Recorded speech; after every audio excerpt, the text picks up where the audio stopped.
ये पानी का काम करते हैं और ये देख सकते हैं आप कि ये इन्होंने डेटॉल स्प्रे पानी में ब्रशर में बना के रखा हुआ है और ये इस तरीके से कैनों को धो रहे हैं और इस तरीके से सिक्योरिटी मेजर्स ले रहे हैं, क्योंकि पानी बाद में आपको घर पे ज़रूरत होगी उसकी,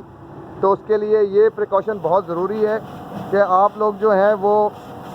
पानी वालों को ये तंबीह कर दें कि वो अपने पास स्प्रे में डेटॉल का बना के रखें और बड़ी एहतियात करें कि कहाँ कहाँ इंसानी हाथ लगते हैं और वो दुकान वाले को लग सकते हैं, उससे फिर आगे दूसरे को लग सकते हैं। तो आपसे मेरी मुतवाना गुजारिश है कि सिक्योरिटी मेजर्स को हर पानी वाले को बोलें कि वो रखे। कुछ नहीं तो ये अगर उनके पास प्रेशर नहीं है मारने के लिए तो वो कैनों को ज़रूर धो लें, वरना वायरस घर तक मुंतकिल होने के लिए बहुत आसान ज़रिया है ये प्लास्टिक और लोग परेशान हो सकते हैं। तो इस तरीके से पानी को सिक्योर करके लेके आएँ, लेके जाएं।